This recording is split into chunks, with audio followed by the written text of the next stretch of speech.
아멘. 성경 말씀 보겠습니다. 성경 말씀은 신약 성경 누가복음 제15장 18절에서부터 24절입니다. 누가복음 제15장 18절에서 24절 말씀 함께 읽겠습니다. 하나님께서 주신 말씀입니다.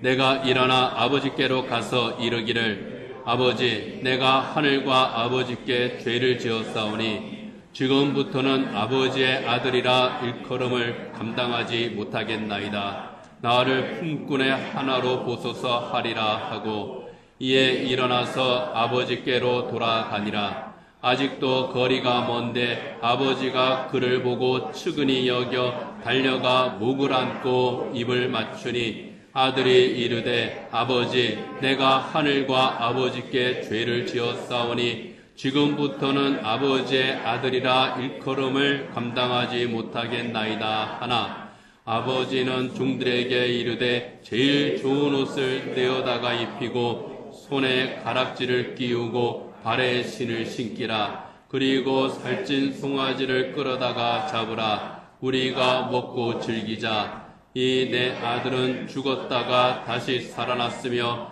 내가 잃었다가 다시 얻었노라 하니 그들이 즐거워하더라. 아멘.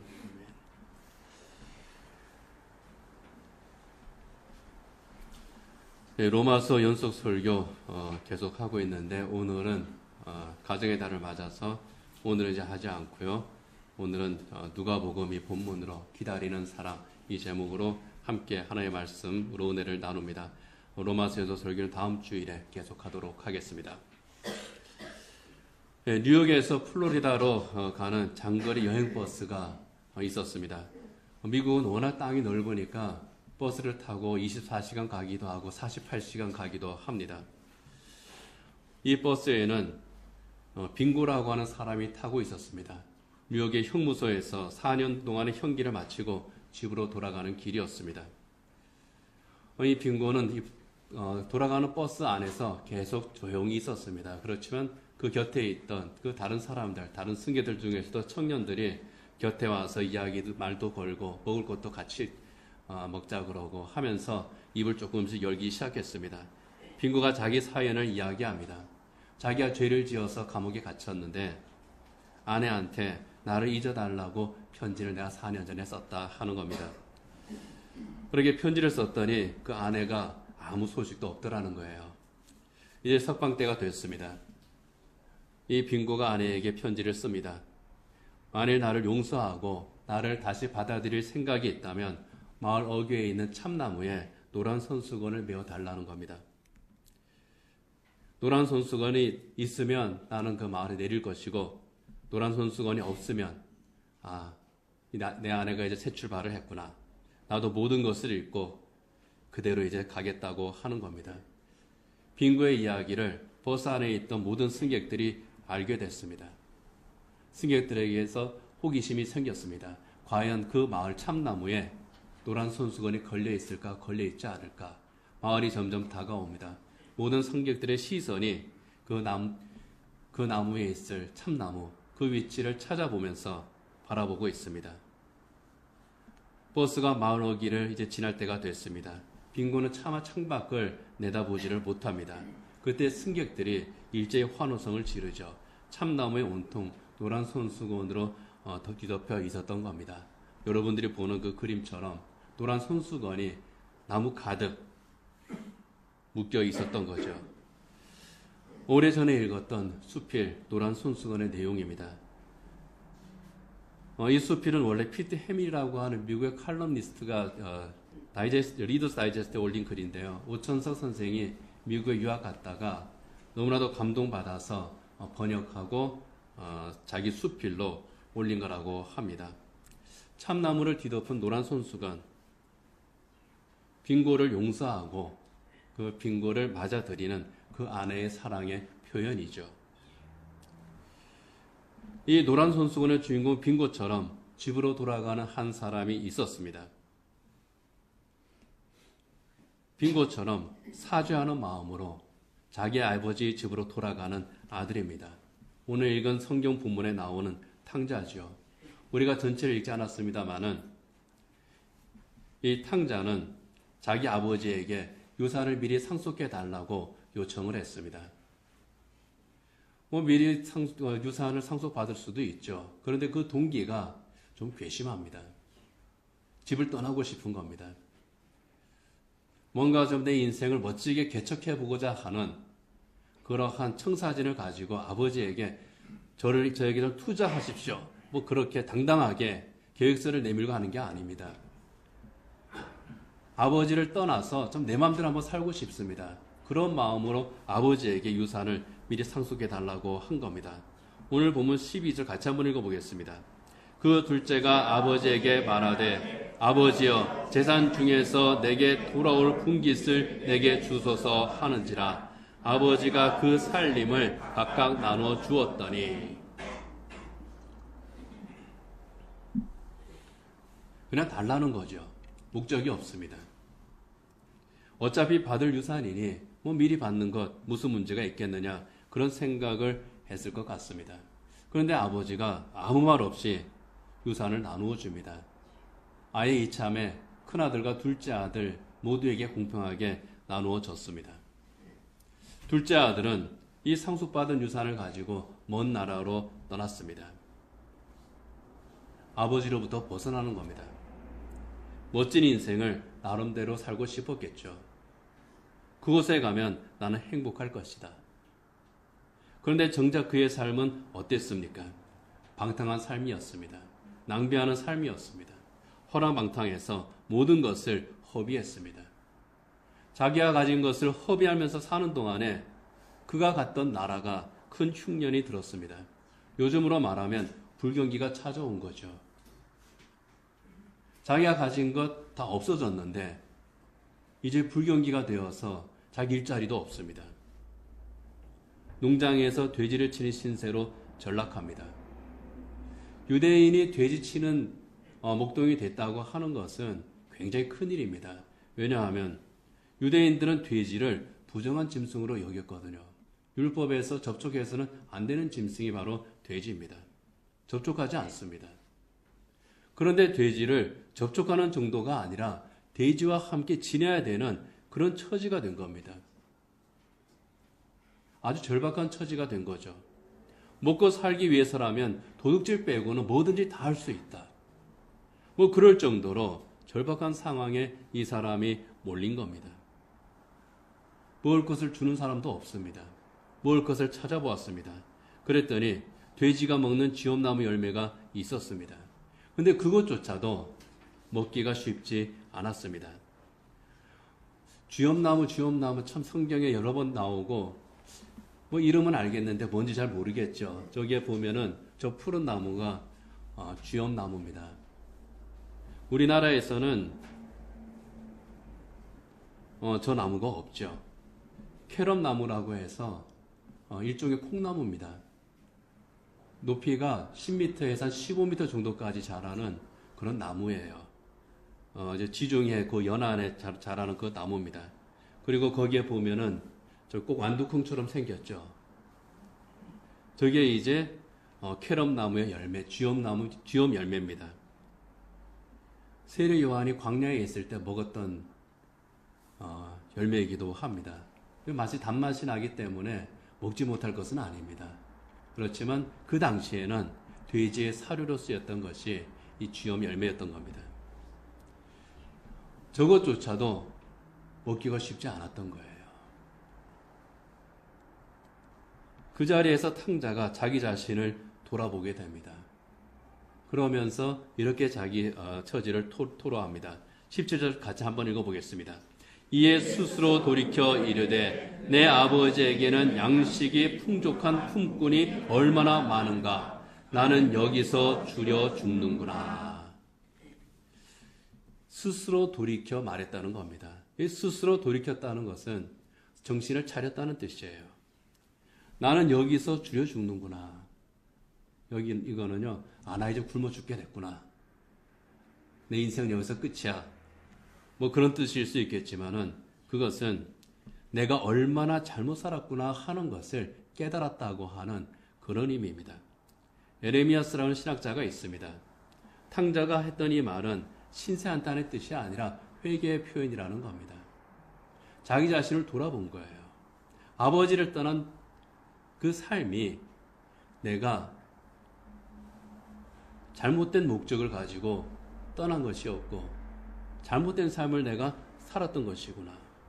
내가 내 잘못과 죄 때문에 이런 지경이 됐구나. 자기 성찰입니다. 자신의 비참한 현실을 탕자는 직시하고요. 그리고 한 가지 결심을 하죠. 오늘 본문 18절과 19절입니다. 탕자의 결심 한번 읽어보겠습니다. 내가 일어나 아버지께로 가서 이르기를 아버지 내가 하늘과 아버지께 죄를 지었사오니 지금부터는 아버지의 아들이라 일컬음을 감당하지 못하겠나이다. 나를 품꾼의 하나로 보소서 하리라 하고 자기 자신을 돌아보면서 나는 여기서 죽여 죽는구나.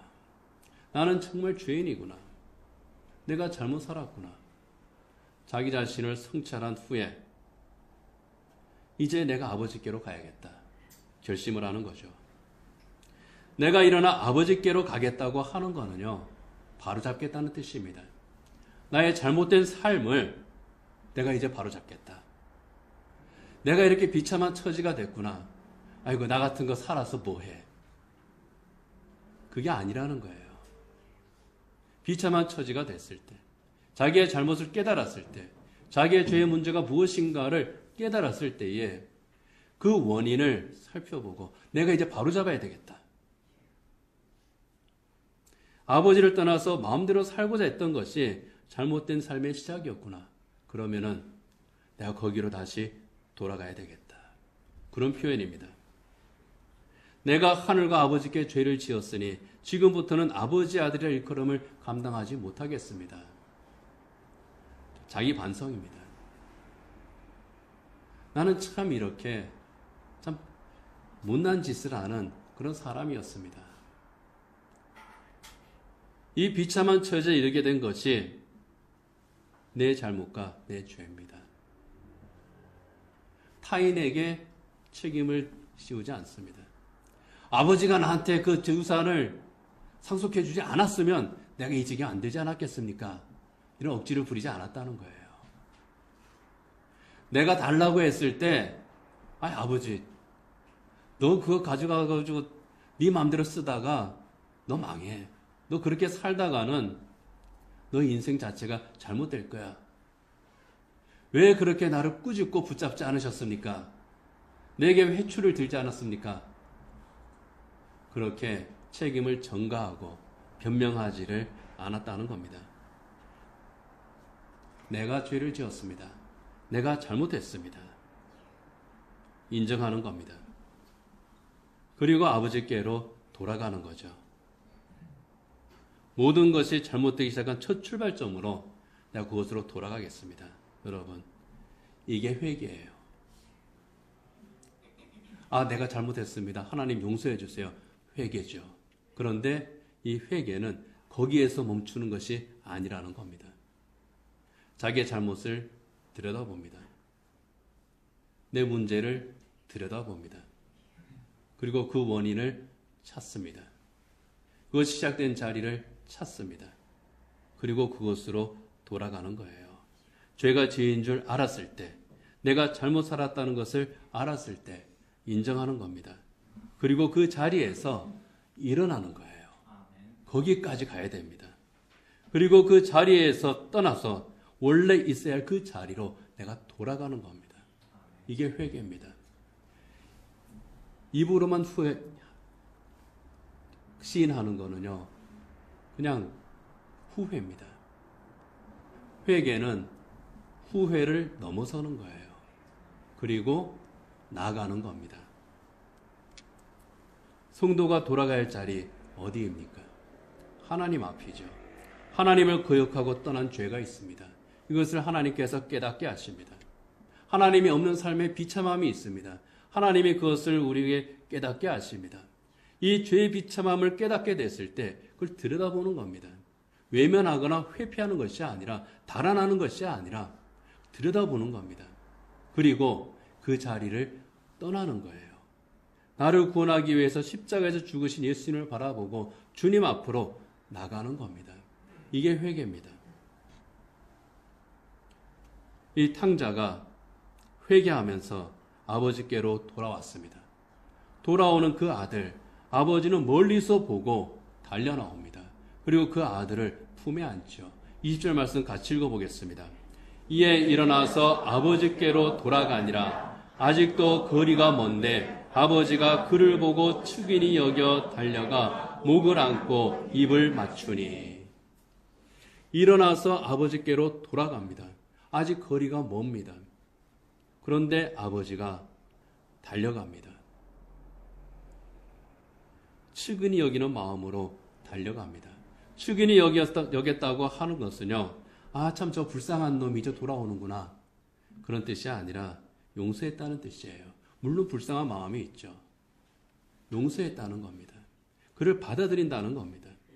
목을 안고 입을 맞췄다는 것은요, 환대의 표현입니다. 헬라어 원문을 보게 되면은요, 몇 번이고 입을 맞췄다, 그런 뜻입니다. 우리말에는 달려가 목을 안고 입을 맞췄다. 여기 입을 맞췄다고 하는 것은 이제 볼키스를 의미하죠. 그냥 의례적으로, 형식적으로 이렇게 이제 포옹하고 한번 볼키스하고 그래 너 돌아왔어, 그게 아니라 여러 번, 몇 번이고 볼키스를 했다는 거예요. 잘 왔어 하는 거죠. 잘 돌아왔어. 다른 말이 필요 없는 겁니다. 내가 너를 용서한다. 너가 돌아오는 것으로 이제 다 됐어. 가장 큰 환대입니다. 아들이 돌아온 것만으로도 기쁘고 반갑습니다. 사랑스럽습니다. 이게 하나님의 사랑이죠. 돌아오면, 하나님 앞에 나아가면 언제든지 환대하시는 우리 주님의 사랑이죠. 주님 앞에 우리가 돌아올 때, 회개하며 주님께 나아갈 때 언제든지 영접하시는 것이 우리 하나님의 사랑입니다. 탕자는요, 나는 죄인입니다. 나는 하늘과 아버지께 죄를 지었습니다. 하나님 앞에서 나는 죄인이라는 거예요. 그래서 나는 아들의 자격이 없습니다. 그런데 아버지는 들은 척도 하지 않습니다. 사람들에게 말합니다. 아주 들뜬 소리로 말하죠. 22절에 24절 같이 한번 읽겠습니다. 아버지는 종들에게 이르되 제일 좋은 옷을 내어다가 입히고 손에 가락지를 끼우고 발에 신을 신기라. 그리고 살찐 송아지를 끌어다가 잡으라. 우리가 먹고 즐기자. 이 내 아들은 죽었다가 다시 살아났으며 내가 잃었다가 다시 얻었노라 하니.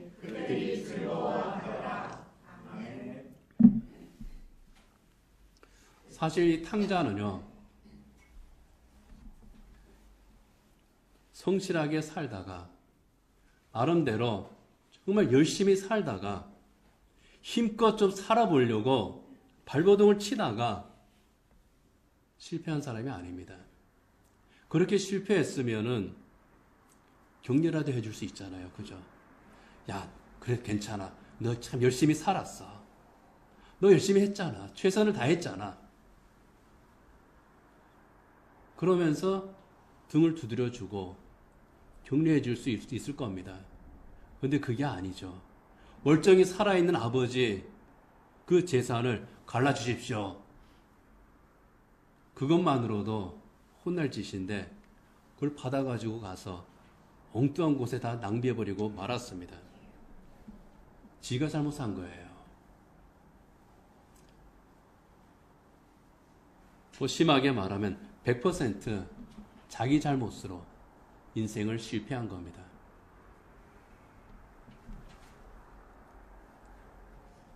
경제적으로도 실패했고 인간적으로도 실패했습니다. 그런 삶을 살다가 돌아왔을 때 그거 어떻게 해야 될까요? 돌아오는 아들도 부끄럽겠지만 그 돌아오는 아들의 모습을 보는 다른 사람들의 시선은 어떻겠습니까? 또 그 아버지는 그 아들이 어떻겠습니까? 사람들은 비난하고 아버지는 아이고 이놈의 자식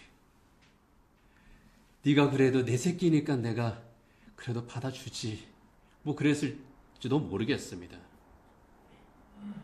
그런데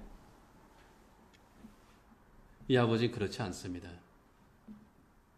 돌아온 아들을 보고 먼저 달려나갑니다. 품에 안습니다. 옷을 갈아입히고 손에 가락지를 끼워줍니다. 발에 신을 신겼습니다. 옷을 갈아입히고 손에 가락지를 끼고 발에 신을 신겼다고 하는 것은요, 아들의 자격을 회복시켜 준 거예요. 너 내 아들이야. 그런 뜻입니다.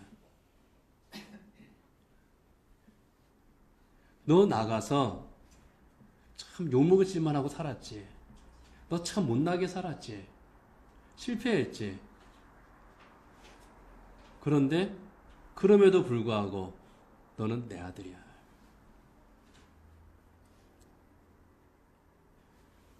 자기의 잘못된 것을 알고 돌아왔을 때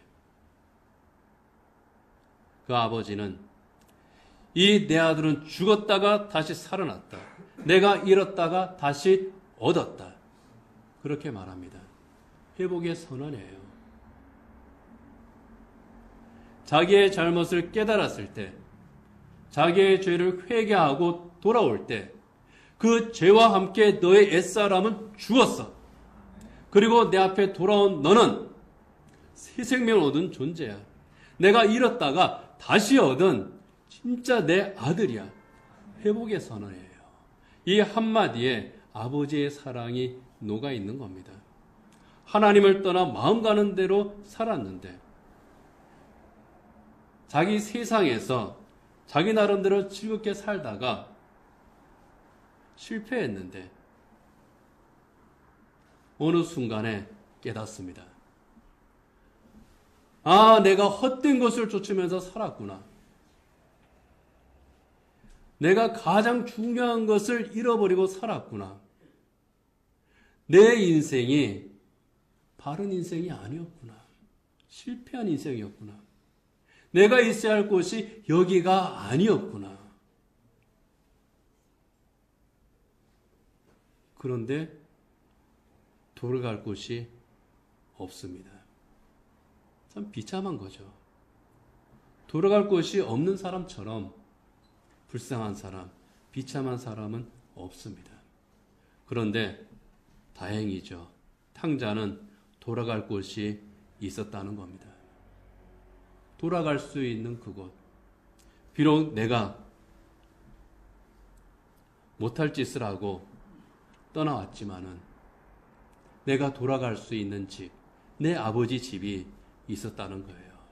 언제나 그곳에 계시면서 기다리는 내 아버지의 집. 탕자는 실패의 자리에서 일어나서 그 아버지의 집으로 향하는 겁니다. 그 아들을 아버지가 영접해 줬죠. 여러분, 이 탕자의 아버지가 기다리는 것처럼 하나님 아버지께서는요, 하나님의 자녀들을 기다리시죠. 하나님을 떠난 하나님의 자녀들이 있습니다.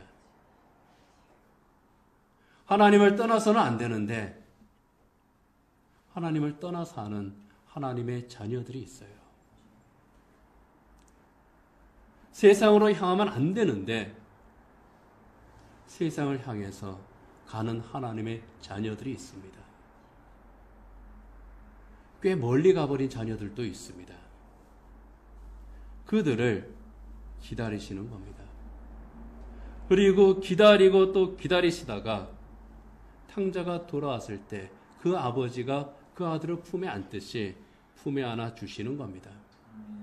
탕자의 옷을 벗기고 새 옷을 입히는 것처럼 이 탕자가 입고 있는 옷 얼마나 더럽겠습니까? 그거를 벗기는 거예요. 새 옷을 입힙니다. 실패의 옷, 죄인의 옷, 옛사람의 옷을 벗기고요. 새 사람의 옷, 의의 옷, 아들의 옷을 입혀주시는 겁니다. 회복시켜 주시는 겁니다.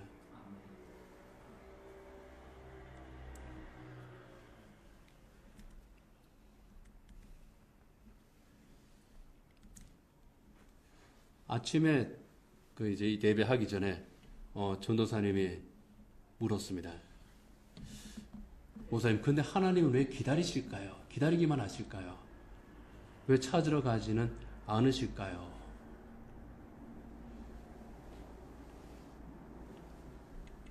당연히 찾으시죠. 목자가 길을 잃은 양을 찾는 것처럼, 또 여인이 잃어버린 드라크마를 찾는 것처럼 찾으시는 하나님이시죠. 때로는 찾으시고 때로는 기다리시는 하나님이시죠. 비참한 죄인의 자리에 머물고 있는 하나님의 자녀 안타깝게 찾으시고요. 그리고 언제 돌아와도 만날 수 있도록 기다리시는 하나님이시죠. 그런데 하나님께서 왜 기다리실까요? 그 질문을 들었을 때 그런 생각이 들었어요. 제가 어디에서 이제 읽은 그 글 중에 있는 건데요.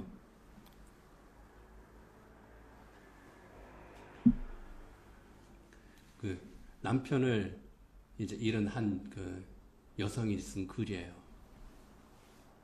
아침이 됐습니다.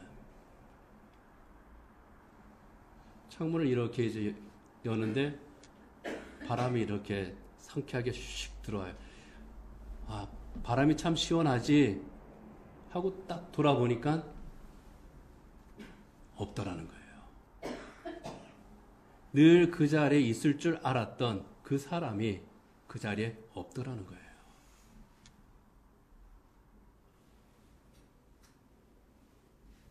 그 자리에서 내가 오면 만나주고 언제나 그곳에 있는 것,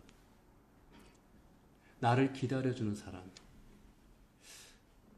그래, 하나님의 기다리심이 그런 걸 거야. 뭐 그런 생각이 들었습니다. 기다린다는 것, 누군가 나를 기다려준다고 하는 것에 대한 믿음. 그런데 그가 바로 하나님이시라는 것. 얼마나 감사하고 참 복된 일인가. 뭐 그런 생각이 잠시 스쳐 지나갔습니다.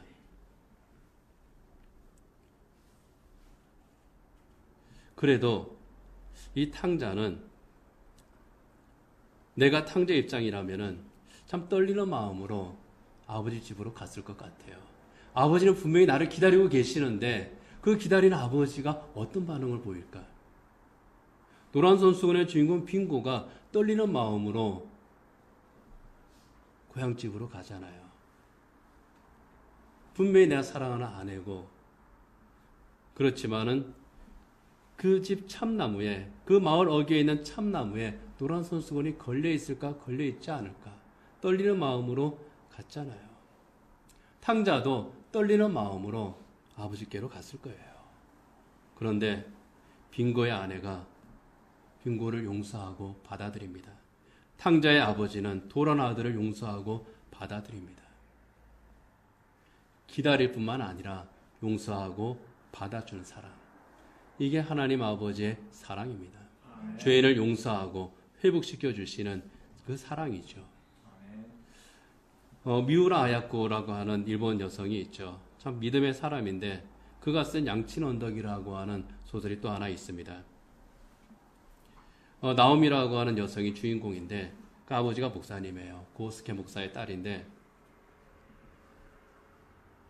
바람둥이의 술고래인 료이치라고 하는 사람을 사귀게 됐습니다. 당연히 아버지는 걱정을 하죠. 반대하죠. 그랬더니 집을 나가서 동거를 시작했습니다. 몇 년이 지났습니다. 잘 살았으면 좋겠지만은 알코올 중독자, 의처증. 이 료이치가 그런 그 증세가 있으니까 더 이상 같이 살지를 못해요. 그래서 집으로 돌아옵니다. 2년 만에 돌아왔습니다. 그런데 차마 들어가지를 못해요. 하루 종일 문 앞을 서성대다가 저녁 늦게서야 문을 살짝 밀어봅니다. 그런데 문이 잠겨있질 않습니다. 문을 열고 들어섰습니다. 그랬더니 그 안쪽에서 나오미 이제 왔니? 이런 음성이 들립니다. 2년 동안 한결같이 기다리고 있었던 거죠. 언제든지 문을 열고 들어오도록 문을 잠그지 않고 있었던 겁니다. 딸이 돌아왔을 때 품어주는 아버지의 사랑이죠. 그 후에 류이치가 나오미를 찾아옵니다. 폐병에 걸려서 죽을 처지가 되어서 나오미를 찾아옵니다. 아버지의 사랑으로 회복됐던 이 나오미는 갈 곳 없는 류이치를 받아줍니다. 류이치는 다락방에 올라가서 틈만 나면 그림을 하나 그립니다. 보여주지를 않습니다. 크리스마스가 되면 이 그림을 보여줄게, 이렇게 말합니다. 류이치가 죽었습니다. 다락방에서 그림이 발견됐습니다. 십자가 예수님 앞에 한 사람이 있는데 선뜻 다가가지 못하고 손을 내미는 모습이 있는 그런 그림이었습니다. 주님께 다가가고 싶지만 선뜻 다가가지 못하는 류이치 자신의 모습이죠.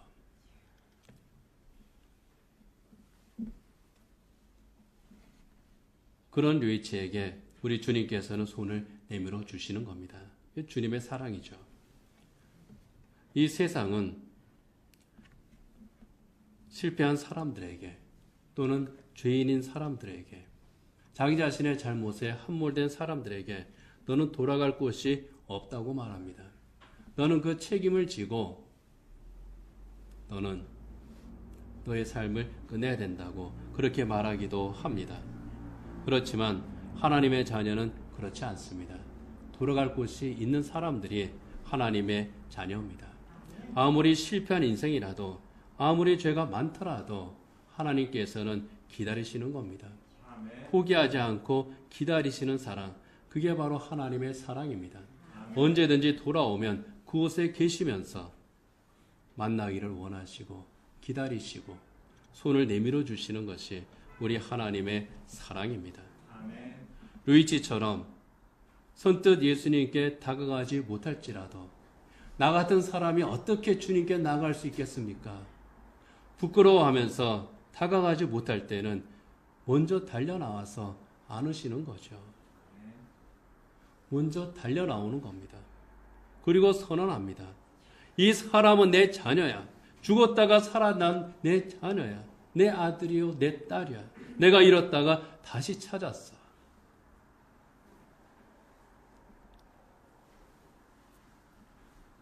이 기다림의 사랑으로 탕자가 회복됩니다. 성도는 하나님의 존귀한 자녀죠. 그런데 하나님의 사랑 안에 있을 때는요, 그 존귀함의 가치를 몰라요. 탕자가 자기 아버지와 함께 있을 때는 자기의 삶이 얼마나 복되고 얼마나 자기의 지위가 가치 있는 것인지를 몰라요. 근데 아버지를 떠나고 나서 실패하고 나서 비로소 깨닫습니다. 내가 아버지 집에 있는 종들보다도 못한 가치가 있는 사람이 되고 말았구나. 여러분, 탕자가 아버지를 떠났을 때 그 가치를 잃어버린 것처럼 하나님의 자녀가 하나님을 떠나면 그 존귀함을 잃어버립니다. 죄 가운데 헤매죠. 그때야 비로소 존귀함을 잃어버리고 나서야 비로소 이것이 얼마나 존귀한 것인지 하나님의 자녀라고 하는, 그리고 하나님과의 관계 속에서 내가 살아간다고 하는 것이 얼마나 귀하고 복된 것인지 그제서야 깨닫는 겁니다. 그 깨달음 앞에서 하나님 앞에 돌아올 때 하나님께서는 기꺼이 다시 그를 품어주시고 그 존귀함을 회복시켜 주시는 겁니다. 여러분, 정말 감사한 것은요, 언제나 기다리신다고 하는 겁니다. 포기하지 않고 기다리시는 하나님. 기다리심에 끝이 없다고 하는 거예요. 그 기다리시는 하나님의 사랑으로 우리가 때로는 비틀거리면서도 회복이 되는 겁니다. 결코 포기하지 않는 그 사랑으로 우리의 죄를 용서하시고 우리를 구원하셨고, 그리고 우리를 또 기다리고 기다리시는 하나님이신 겁니다. 그 은혜 가운데 우리가 살고 있잖아요. 그 사랑 때문에 내가 또 하나님의 자녀로 살아가잖아요. 그렇기 때문에 또 다른 하나님의 자녀들, 포기해서는 안 될 줄 압니다. 하나님 앞으로 돌아와야 될 하나님의 자녀들이 있습니다. 탕자는 깨닫고 돌아왔지만 아직까지 깨닫지 못하고 있는, 또는 돌아올 준비를 하고 있는 그런 하나님의 자녀들이 있습니다. 그것은 바로 우리의 가족이기도 하고요, 우리의 자녀이기도 하고요, 교회 밖에 있는 구원을 기다리고 있는 그 영혼들이기도 합니다. 그들을 바라볼 때 나를 바라보시는 하나님 아버지의 마음, 탕자를 영접한 그 아버지의 마음으로 우리가 기다려야 될 줄 압니다. 노란 리본을 참나무에 메었던 빙고의 아내처럼 용서의 마음으로 기다려야 될 줄 압니다. 나오미의 아버지처럼 문을 열어놓고, 내 마음의 문, 내 영혼의 문을 열어놓고 기다려야 될 줄 압니다. 비록 지금은 하나님을 떠나 있다 하더라도 탕자가 돌아오듯이, 탕자가 마침내 돌아왔듯이 반드시 돌아올 것이기 때문입니다. 반드시 돌아오게 하시는 하나님 아버지의 사랑, 그 사랑이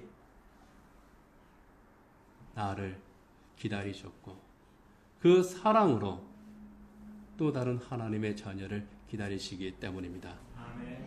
기도하겠습니다.